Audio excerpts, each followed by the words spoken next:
Hello and welcome to the second episode of Exchange Life FM. We finally found the title for the podcast, and yeah, on the first episode we had no title. So when I invited you to the pod, you had no idea who you were coming on to. Like you're just coming to this random ass podcast. Right, that is fair. It's fair. So this is my friend Daniel here. Daniel, how are you feeling today? How are you feeling? Wonderfully whimsical. Wonderfully whimsical. Oh man. Yeah. You know, I think when did we meet? I don't remember. Like 3 weeks ago or something. Something like that. What were we doing? We were like at this castle or something. What was? Oh, it was an ESN event. It was an Correct. ESN event. Yeah. ESN event. For some castle in north of Prague. Yeah, you know, Czech people have like goofy names for everything. You know, it's like Nesh. I cannot pronounce it. Yeah. Yeah, no way. It's like, and you're Slovak, so you should like be able to pronounce it. It might be German even, but Who knows? Who knows? Who knows? Who knows? And what? So I think so. We had this like trip to the castle, and we started talking. I think after our last museum, right? That's when we Yes, really yes, started yes, going yes. on. What was our topic? You're like, can you recollect that? yes, I think it was something to do with like philosophy. Well, I didn't know that you didn't. Well, yeah, you studied computer science, which yeah, I did. kind of shocked me. Yes, it was, yeah, not what I was expecting. But then we started talking about philosophy, like religious, some deep thoughts about Yes. what it means to be human, pretty much. Exactly. And this guy, he's a really good listener. He just like listened to me yap about all of these like supernatural things I'm into, because like I think like one interesting thing we talked about is the Wikipedia edit I made. Do you remember that? Yes, I do. So like a very Correct. quick story about this. It's pretty interesting. So I don't often edit on Wikipedia, but this one time, you know, I was reading about this. I was like, it's something called the Eucharistic miracle. Right? It's by the Catholics, and the thing is, I found basically that they were claiming that the WHO, the World Health Organization, was like studying this miracle. Problem is, it was debunked. It was not true. So I went on Wikipedia, I did an edit, and bro, they did not want to accept my edit. Like they just kept fighting me and everything. Yeah, so we talked about that. That was one of the topics we talked about. Mhm. What else? Do you remember? Just other miracles, and then I think like the Catholic Church, and they were like not the Bible in the Bible itself, but like the meaning behind the Bible and what it. Yes. Old Testament, New Testament, Judaism, Islam. A lot of religious topics, because Yes. this guy is actually. Wait, did you live in Utah? No. How did it work? How did that one work? I don't remember. I grew up in Utah, Oh, okay. which is yeah, it's a longer story, but growing up in Utah, I was literally in the haven of this religion. They consider themselves a religion. They go by the name of LDS, so Latter-day Saints, or Yeah. Church of Jesus Christ of Latter-day Saints. Uh-huh. But around the world, they're known as Mormons, which Yeah. is not exactly correct. Uh-huh. And having an insider perspective on how they actually work has really shaped of how I understand the general Christian religion, because some Christianity, like most denominations of Christianity, do not consider LDS Church to be legitimate. They're not Yeah. Christians, because although they still believe in Jesus Christ, Yeah, but yeah, it's yeah. just complicated. So Yeah. that- This guy is a religion expert. Like I'm pretty sure you study like sociology of religion, like something very similar to that, right? yes, your thing? what I study sociology and social anthropology. Social anthropology. But just at the basic level. But I do find very interesting concepts of like rite of passage and like symbolic meaning within like religious studies and stuff. But I'm not specializing in it, so it's just a Yeah, it's just a side hobby. exactly, Yeah, a yeah, side yeah. hobby. Yeah, sometimes you do it, sometimes you don't. Well, there's this one interesting thing we talked about, because so on YouTube I like watching this guy called Geopold, and he basically just I think you know what I'm about to say, and he basically makes videos like he like visits a country, and then just talks trash about it, right? So this guy, I'm pretty sure he did a tier list of like the 50 U.S. states. And in this video, he talked about Utah, right? And the thing is, No. Utah borders Nevada. So, Yes. well, what did we talk about this border town? What were they about? Do you remember? Yes. So the thing is that yes, there's this border town between Nevada and Utah, and it's very special because the U.S. government has a system of federal law, so each state has its own law system, and Utah, being the haven of the LDS Church, have very strict laws regarding alcohol, Gambling also, right? gambling as Gambling, well, and a few other these things because of its like highly religious, Yep. moral standings. And in this town, since it's on the border, Yeah. it has this very interesting like Yeah.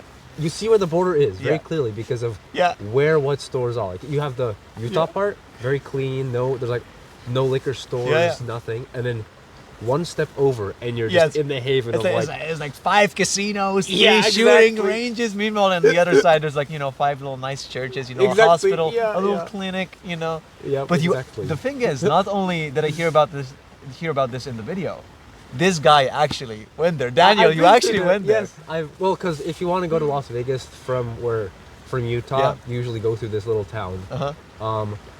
So I've been there a few times, but it's like a stop. Like you're going by car, stop there, buy something, and then continue. But yeah, Like your dad told you, like at the Yes. border, like Yeah. on this side, when I was small, that's the yes, Nevada. Exactly. That's, yeah. Yeah, and I think when we were going by, our dad was like stopped and like okay, yeah, and he showed us when we were very small, like this is the Nevada side, this is the Utah side, and you can see like the casino is built like on the border, so then they pay taxes Yeah.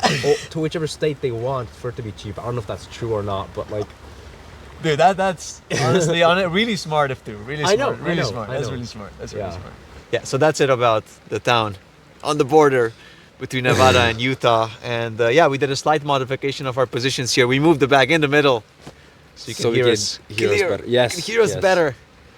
And now you will hear us talk about a very interesting topic, because when I want to hang out with this guy, it's very Oh, no. we basically have to kind of in like the Middle Ages they said like pigeon travelers like talk to people. Yeah. And, like, Yeah. we kind of have to like basically asynchronously message each other because this guy does not have a phone number. So how did that work? How did you even choose this? Like why did you take this decision to like not have a SIM Right. number? What's about that? People ask me all the time because it's usually a problem for people, but my answer is never. I don't have 100% an answer because first of all, I grew up without having a phone. I mean, our generation grew up without having a phone when we were small. I think phones were introduced, at least iPhones and mobile devices, in 2015. So since then, when everyone started getting phones, my parents sheltered me from it. They said no phones. I was also in a group of friends who didn't have phones until high school, at which point everyone got a phone except for me and my brother and my siblings. And how was that transition like? Just like going from seeing no phones anywhere to phones everywhere. How did you react to that? I mean, it sort of becomes a normal part of life. Of course, in retrospect, it's a very interesting topic that I feel that should be honest, like even studied, like why, like what changes have come around. But for me personally, I just started using my sibling. Well, and then later on, we got a communal phone, so my brother and I would share a phone, and that's sort of how it is even today. Except he has the phone; it's his phone. Yeah. I just use the phone number. Yeah. For like legal things. Yeah, exactly. Like every time I talk to this guy, on WhatsApp, he has like a profile picture of him climbing, but like But that's it's his not me brother. climbing, it's my brother. Yeah, Wait, do you even climb? I don't even know if you climb. I do climb. You also do but climb. not.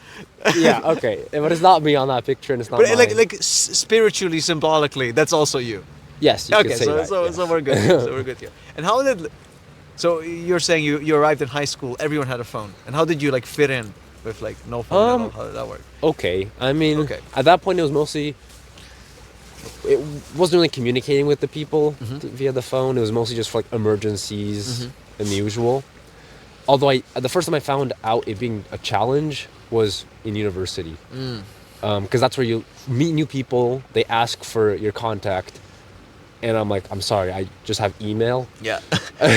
Dude, we were just talking about this. Like, imagine you talk to this cute girl at a bar, Right, and and she's like, oh, what's your number? And you're like, here's my email. Okay, but that actually did that did happen. Like that. It did happen. It's insane. It's insane. Yeah, it's interesting. There's ways to go around it, of course, and it's usually a hindrance to the people, not to me. as much because, like, Facebook Messenger in the U.S. it doesn't exist really, actually at all. At all. But here, since it's in use, there's no phone number required, so I can use that. But to people who are like against like, using devices, it's doable. Which is sort of my lifestyle. It's like being minimalistic. If I need to disappear, I just disappear. No one's gonna annoy me with calls like, "Where are you?" So that's the basis. That's how I would answer that question. Yeah, I get it because like sometimes it does kind of suck to always be reachable, to always be available. Yeah. Like people can just always call you.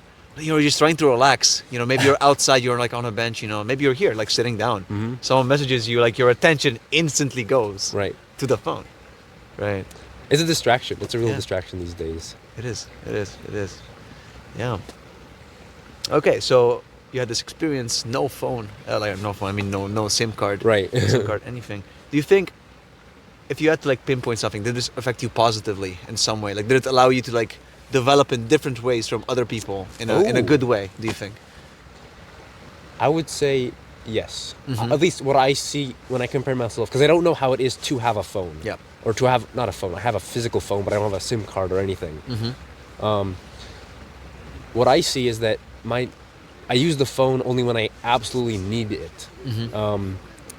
Versus I see people checking their phone continuously or looking on their phone for content because I don't have data that comes with a SIM card. So I only have it for notes. I have only a few offline apps that I use, and everything else, if I'm on a tram somewhere, I can't listen to music. I can't. So I just read a book or look around, and I feel that I've become way more vigilant in the social space. I know when things are happening. I don't get lost that easily. And then as well with time, like my time management has the time you spend.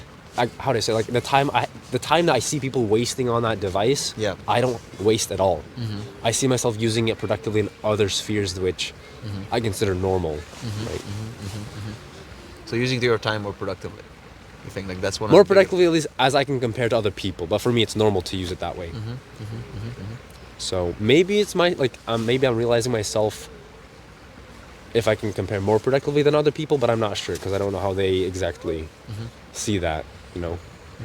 This guy uses his time in more productive ways than most people, which is a great thing. We do waste a lot of time on our devices. But one other thing I noticed with you, and maybe this could be caused by you like not being on your phone all the time, not getting distracted very quickly.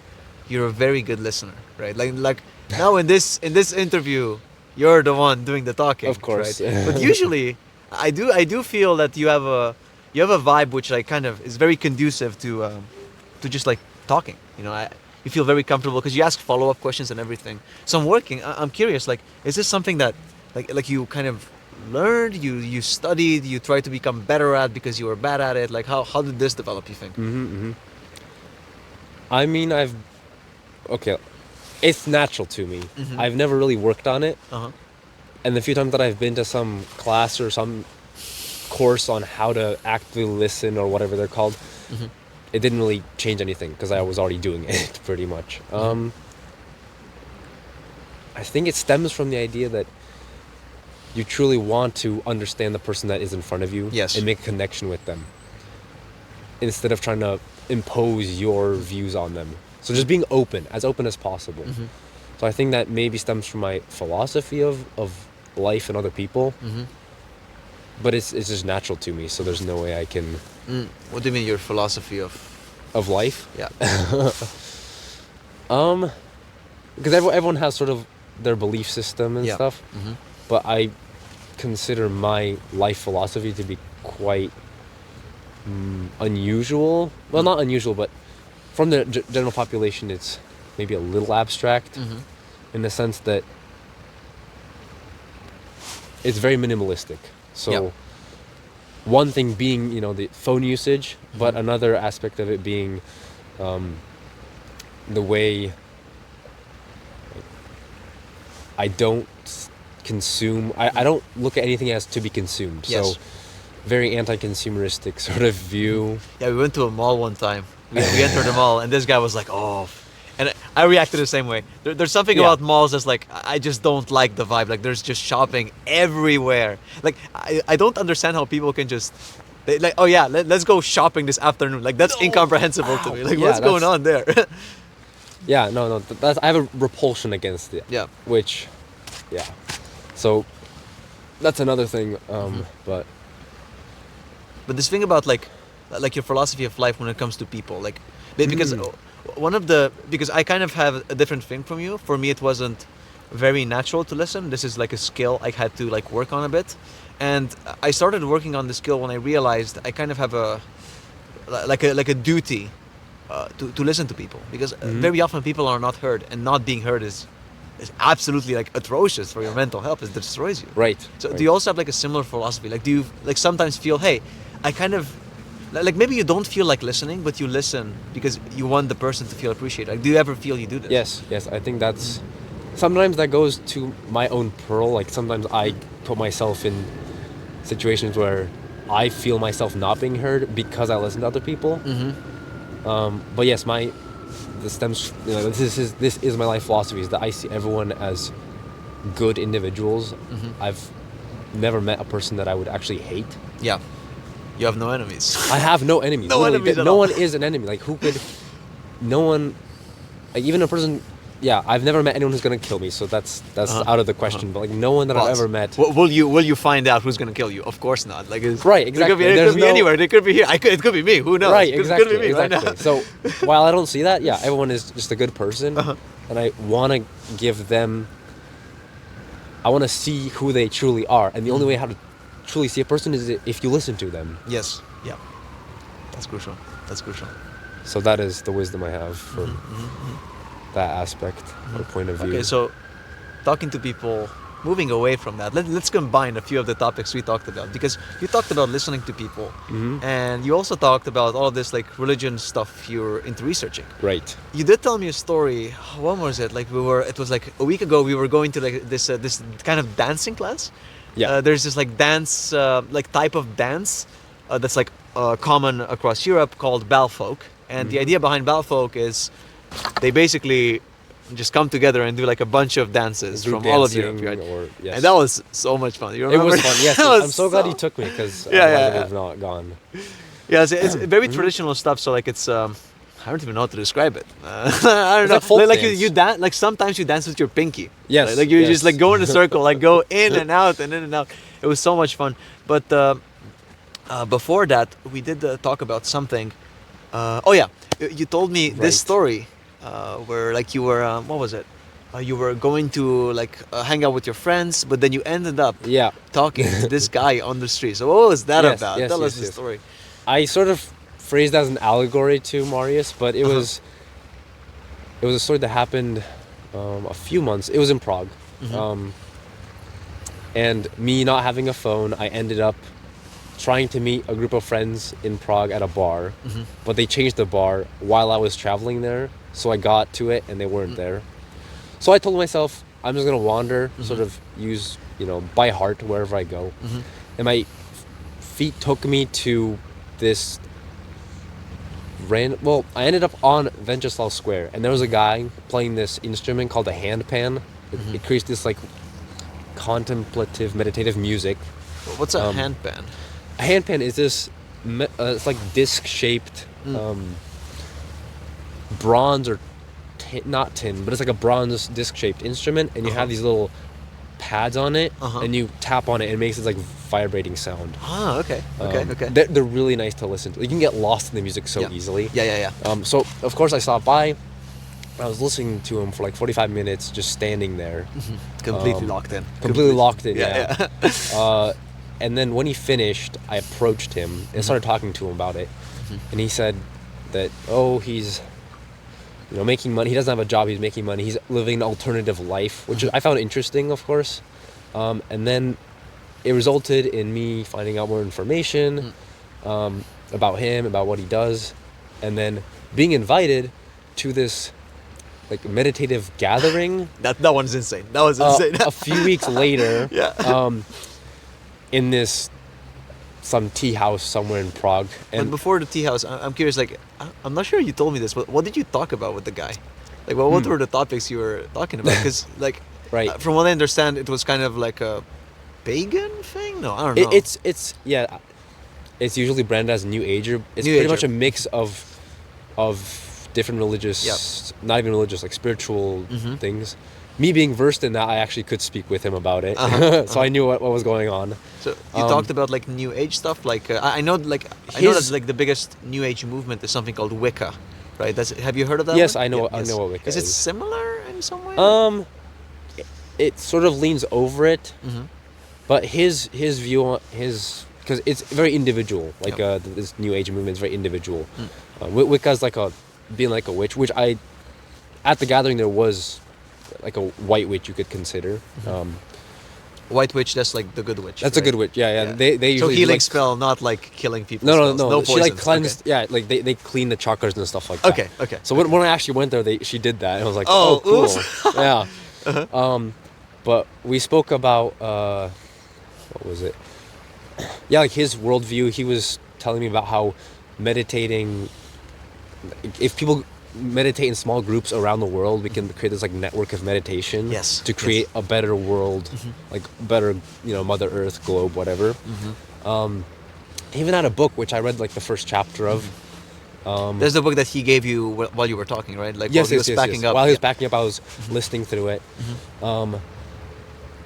Yeah, I found it interesting. Be honest. Were you looking for like the pictures in the book, like a the- little kid the title- scrolling through the book? You're like, Yeah. I'm not reading the words. I just want to see the pictures. No, I actually did read it. Okay, you because actually did read there's- it, okay. Yeah, I did read the first chapter. Yeah. It was interesting. Like he just proposed this idea of how he sees the new world, of how this new world should appear.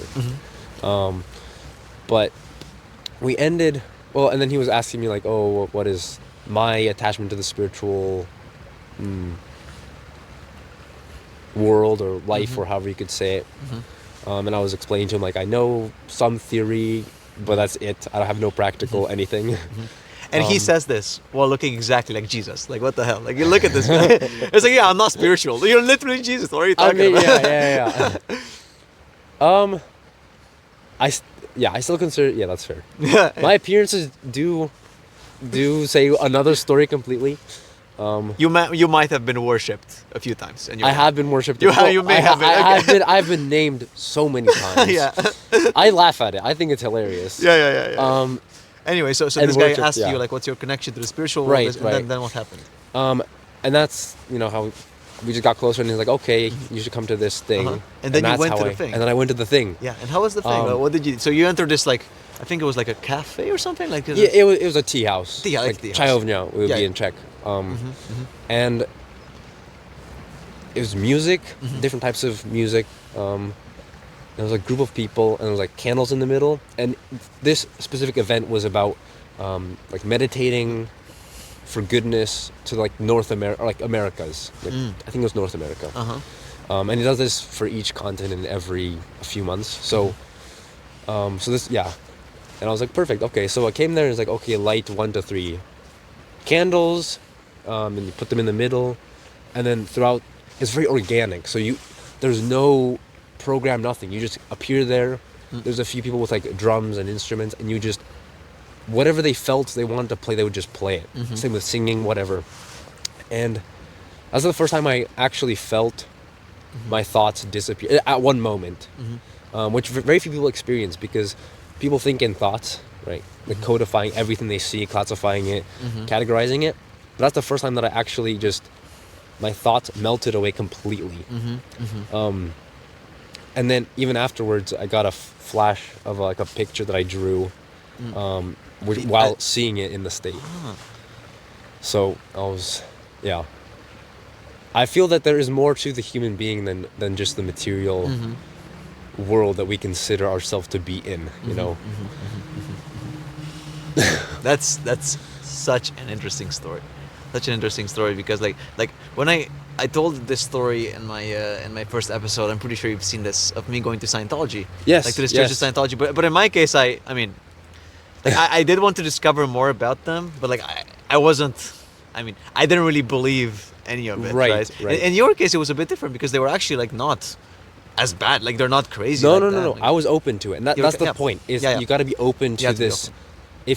if you're expecting something, then some things cannot happen. Like you have to be open to something. And I was so open. And I feel that that's the only way I could actually understand what they're doing. Because I genuinely, like before, if you'd ask me like this guy on the street, I would think he's like, you know, like crazy or something. But once I got into it, I saw that they're not crazy people. They're normal people who just see the world differently. Yeah. That's such an interesting story. Like when he told me this, I was like, what? How is that possible? And like, would you say that like this person you've met was like the coolest person you've met in your time in Prague? Because you've been here for like what, 2 months now or something? No, 3 months. 3 months now. Yes. 3 months now. And this guy, so now you live in Slovakia, right? Yeah. He just moved next door. Like I don't know what's going on. that is fair. Yeah. I've been berated by so many Slovaks who actually study here, are not on Erasmus. Like, why? Yeah. If you're from Slovakia, did you go to Czech Republic? There's no reason. And I said, the only reason I actually came here to Prague specifically is because I just love the city and the history. So it makes sense. Also to, you know, get better in Czech. What? To get better in the Czech language. To get better in the Czech language. Yes. Yeah. Which is very similar to Slovak, right? Like you can understand. I can understand it. Yes. So you've been here 3 months. You know, you like Prague. Prague is pretty cool. We all like it. Who's the coolest person you've met here? You think? Good question. Other than the guy I'm right now sitting beside. Oh, and that guy. No, also like the guy from there. Also the guy sitting here. Yeah. And you can't say the mirror. You can't say like, oh, I look myself in the mirror. I'm the coolest guy. You cannot say that. No, I'm not that like, self-centered. No. Good question. Honestly, every person's different. I cannot compare. I find something interesting and cool in every single individual. So I can't specify one person. Can't specify one person. Because everyone's so unique, right? But is there someone who made you think? You think, like you had a conversation with them and they made you think more than usual. You know. Oh, made me think. Yeah. Well, there is this one person at my faculty, and they study philosophy and history, and the conversations we have are so, well, they're so invested into it that I can actually speak with them on a super high level of intellectual like debate and stuff. So that's probably the person that I actually do enjoy. They make me think so hard that I appreciate so much to actually get into higher levels of understanding.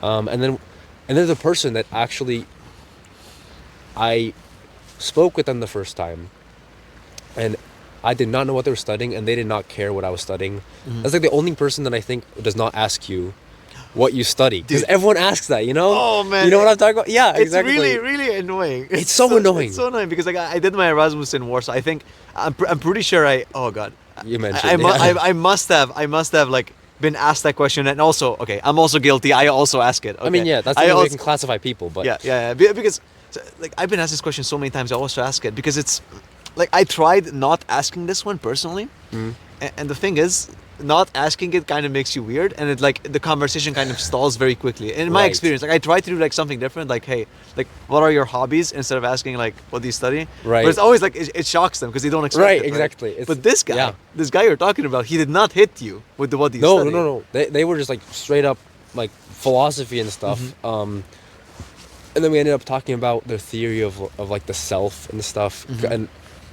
okay, they're insane because they read I'm auditing a class with them. It's called Introduction to Phenomenology. I'm just taking that. Well, I've been like 3 lectures just for fun. But they're literally reading, like first of all, they read Hegel's Phenomenology of the Spirit. Extremely complicated philosophical stuff. It's ridiculous. In the first like month and a half. Yeah. I literally saw them bring the book in German because they're Austrian actually. Yeah. And I'm like, okay, cool. And like they started reading, I'm like, wait, it's just disappearing under their like every day they just have like a chapter read. I'm like, what the? And Hegel is notoriously extremely hard to understand. It's ridiculous. Yeah. So they finished that, and now they're reading this thick tome from like Franz Brentano, which is this some phenomenologist, but it's just thick book, and they're I think halfway through it. And they started reading that 2 weeks ago. 2 weeks ago. Damn. Yeah. So that's probably a very unique person that I'm glad I met. So I'm noticing that you, like a lot of the things you think about are very philosophical. Yes. Yes, they're very philosophical. Like, do you think this is like, because I'm also really into philosophy, and we already talked about Yeah, a we lot already of philosophical spoke about stuff. this. That was like the first thing we talked about, because Right. yeah, it's super interesting for me. I'm very into let's say the more abstract stuff. Like I like to understand how the world works at a very fundamental level, and like this thing doesn't really have a practical application I can actually put into the world, right? Of course, yeah. So I'm curious, like do the things you think about have a practical application? You think? Like, do you think about like different things in philosophy which you can kind of apply to real life, or Uh-huh. are you more abstract? Like, what do you think? Which side are you on? Fair point. I know a lot of abstract philosophies and ideas, but I see philosophy as being a way or a need to be realized in the actual world, because there's so many examples of philosophers who just spoke their philosophy but then lived a completely different way. Yes. Yes. And it's contradictory. So I feel that maybe, at least this is an idea that I have for myself and I try to hold up by, is that the philosophy you have, you should live by. Like a live, like a living philosophy of what you think you actually do. Which is of course harder with more abstract ideas. But I would say that I have two philosophies, because the word philosophy is not a single definition. Yeah. There's many definitions. So I have sort of this two, like I have one that I think about, and then the applied one, which is how I live, minimalistic, whatever. Yeah. So both of the levels, spectrums.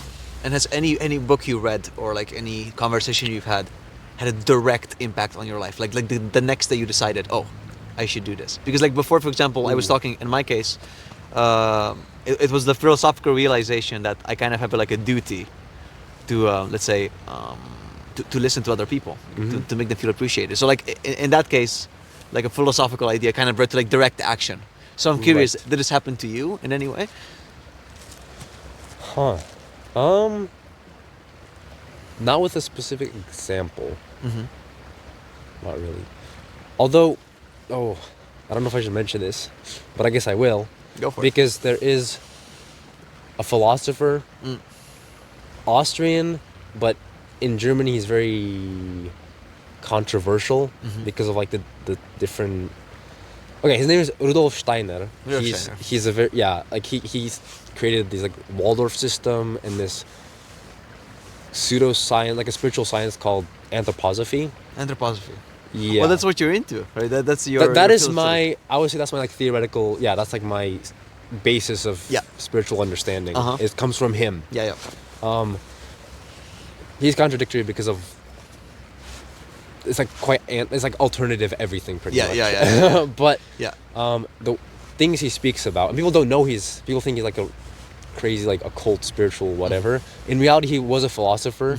He even like his dissertation was philosophy of freedom. That's like the name of it. But I'm currently reading a book from him, and he talks about practical application of philosophy, something quite similar, where he speaks about how to spiritually, but how to connect with someone on a deeper level, in an applied sense. Like it's still philosophical, but it's applied. So I would say currently reading through that book and seeing that what I am doing is actually I should keep doing, and what I'm maybe missing out on I should apply. But it's not changing me. What I see is that everything that he's talking about I'm pretty much doing. So interesting. Yeah. So Rudolf Steiner. That's your dude. That's your dude. I would say so. You'd say so. I'm not sure if we talked about this, but I like talking about this with a lot of different people. Like sometimes, you're working, maybe you're at your job, or like you're studying, you're like 10 hours in, the exam is the next day, and you're thinking, look, it would be absolutely amazing if I could just live in a small community in the forest and dance around the fire every evening. Yes, So absolutely. I'm curious, like, if you could join any cult whatsoever, or like a community, maybe not necessarily cult, right? Like a cult is a community. Cult is a community, yeah. If you could join like any sort of community of this type, is there one you'd like to join? And like, how is this community, you think? Ooh. Right, that's a good question. Or like maybe if you if none, like no specific community comes to mind, maybe like invent one. Like what would your ideal forest community? Like whatever you want. Yeah, you're free to say. I know of a few. You know of a few. But I would probably rather invent one. But it's really hard to actually create it, and because society requires you to be in society. But like how would you like to see this community? Like if you just created yourself, Right, you know, you have right. you have the people, you know, you got all your homies together, you know, your 20 friends, they're all coming in the forest, in the woods, you know, you have the fire in the middle, so every night you'll dance around it. How would this community look like? Like what's fair point. I mean, it's gotta be based on some attachment to the actual work, because even today people are so distanced from actually getting their hands into the earth or even grabbing tools and doing things. People are so distanced from physical manual labor, so it has to have an aspect of either some agricultural production or something. That would be a staple of it, which already exists in some communities, not cults, but like I know in America they have like many communities like this where they like make everything. Do you know any of the names? Because I know there were some, but they just don't come to mind. I can't think of any either. Okay. But yes, there are like self-dependent, sustainable communities and stuff. So farming, that's a big thing. But culturally, how do you think? Oh, culturally, yes, that's a fair point. Like the dancing around the fire. Would you do it? Would you do it or not? You think? Probably. Well, me being more of a theoretical person, probably not. You'd like think while everyone is doing the dancing. Yeah, exactly. Like, how can I best optimize the dance? Exactly. Yeah. Or like but seeing, I still need to. Well, not I need to get into it, but if there's an opportunity to get into a more like expression, like an expressive flow, maybe I might get into it. But I'm just on the intellectual level right now. I understand. Of like, so would you like this community to be more of an intellectual thing, like a philosophical retreat for people? Yes. If you could do Actually, that would be perfect. A philosophical retreat. I would love that. Yeah. Like you philosophically could just realize yourself in like a physical sense as well. So then, why are you not a Buddhist monk right now? Like, why not go live in Nepal? You go to Kathmandu, man. You've seen their drip. You've seen like the way they dress. It looks so awesome. So like, why not join one of those? It seems so cool. Like it's very similar to what you're saying. No? It is very similar, and I have spoken with a few people, and they highly recommend it. It's popular even here to just do Buddhist whatever. Yeah. But I've never actually done any practical Buddhistic meditations or whatever they do. I'm not sure. I don't know why. Maybe because like the Christian background that I have of like so that fair point. I don't know. But I'm not okay. And I do know of a community. It is in Slovakia, but it's a neo-pagan community, which they have a similar philosophy of like raising sheep and being like the herders and building like small houses and stuff. But it's not appealing to me as much because it's again like neo-pagan and it's I see it a little removed from, and also it's attached to like music, which I'm not into music that much. Like if you create the music, then it's okay, but as soon as you have to listen to some songs in your like earbuds in the tram, I don't have earbuds, so I guess I can't do that. But, yes. And my phone is of course not gonna let me. Yeah, it's not gonna let you. No music. Yeah. But yeah, I would totally see like an intellectual retreat. Intellectual retreat. Yeah. So moving away from like intellectual communities, let's talk about Americans, right? They're not well renowned for their intellectual retreats. There's no way there's any intellectual retreats in America. That's impossible, right? That's impossible.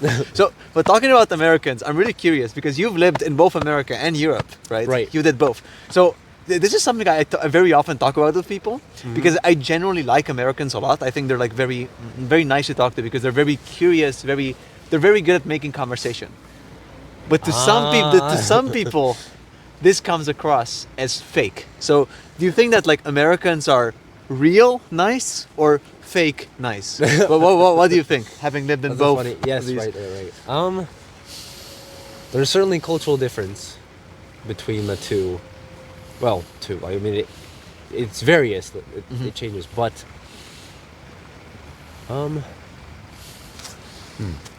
I can see and I appreciate. I'll start from the because I grew up in America, so I have more of like that background. Yeah. So I see the difference in the Europeans compared to the Americans. I do appreciate the Europeans as well as like Australians and pretty much non-Americans. The are Australians more- are awesome. Just I love Australians. so but yeah, cool. They're I so love the cool. accent as well. Like they're goofy, but they're like so nice to talk to. They're always Yeah, like, so yeah, I cheerful know, and yeah, everything. yeah. I love them. They're so cool. yeah, so there's just this directness that you get, which Americans do not. Americans, as in, well, I grew up in Utah, so I can't say that the whole America is this way, but usually they will not be direct with you. As in, there have been, and I make this mistake now since I went for the summer back to U.S. to visit my family. I made the not mistake. I didn't realize it, but someone nicely is like, "Hey, you can come visit us later." I was like, "Okay," and then I reached out to them later So what are you in the talking- European way, being like, "Hey, can I come over?" And they're like, "No, you can't." Like they were like shocked, like why I'm asking that. Yeah. Because it's just a pleasantry to ask someone to come back or something, right? It's not they don't actually mean it. So that's one thing that I realized, that Europeans keep their word.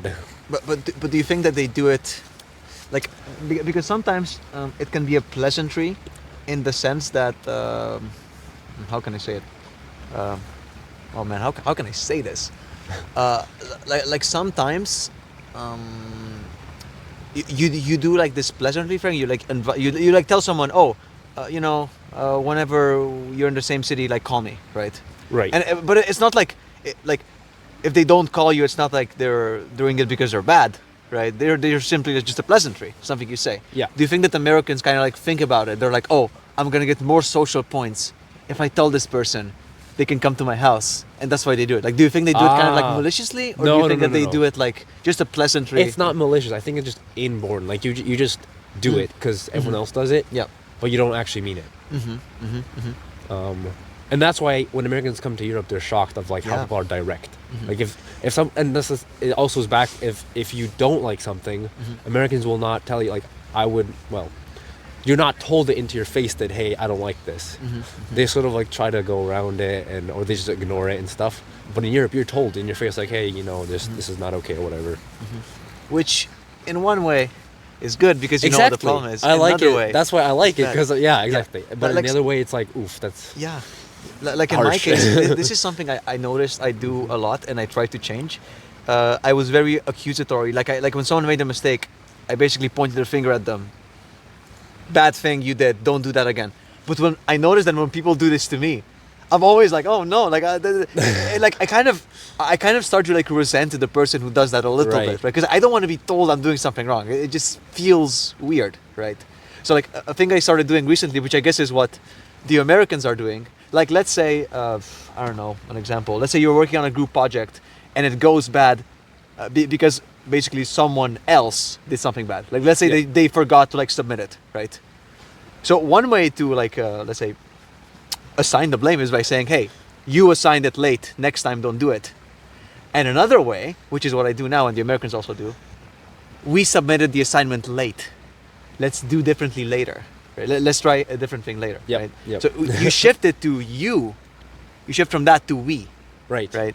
And this, Yeah. I believe personally, it's better. I don't know. What do you think about this? And that's probably why people think that I'm a super kind guy. Well, I'm trying to be. I'm not perfect, of course, but it might be because of this background that I have, is where I'm trying to be non-accusatory. Yeah. So yes, it is beneficial in the correct context. But again, at least in my case, it's hard for me to say no to something when it's genuinely getting to a state where it needs to just stop, So What do you mean by that? that's like, if I just can't say no to people. You can't so say no to it people. happens all the time. Yeah, he when I'm came just on like, the podcast, so he could. yeah, he could- exactly. the poor guy could not say no. Yeah, I he can't had say to come. no. He had to come. Yeah, I'm here. Yeah.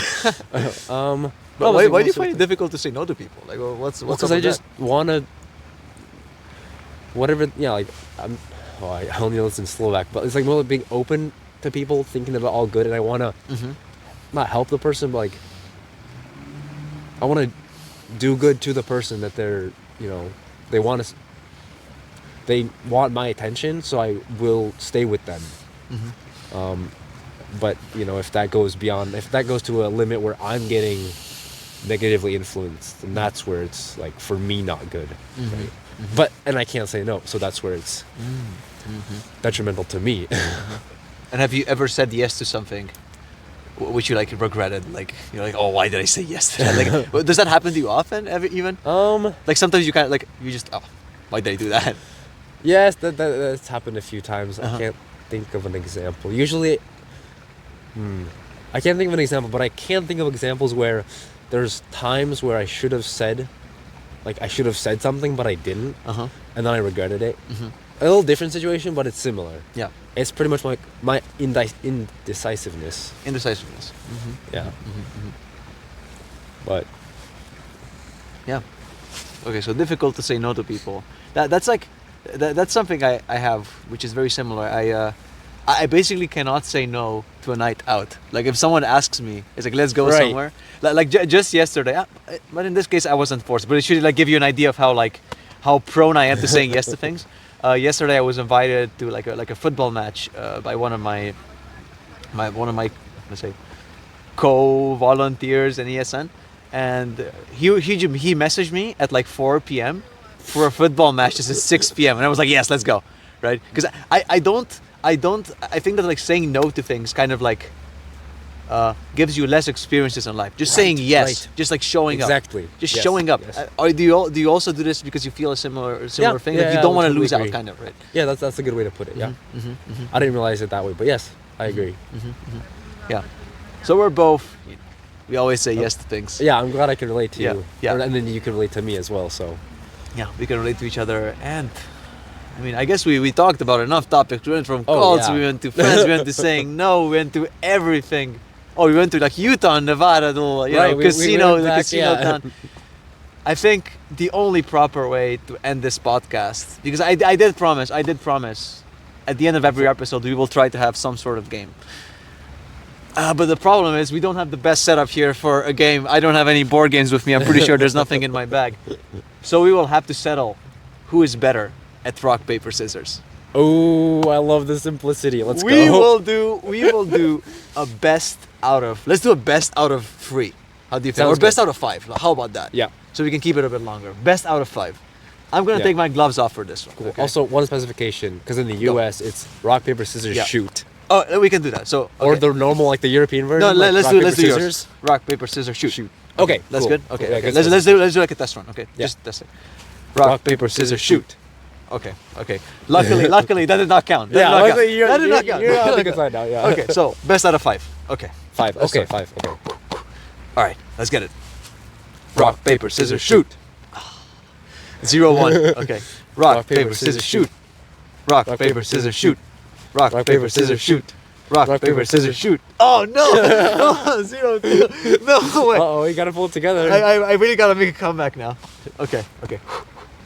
Rock, paper, scissors, shoot.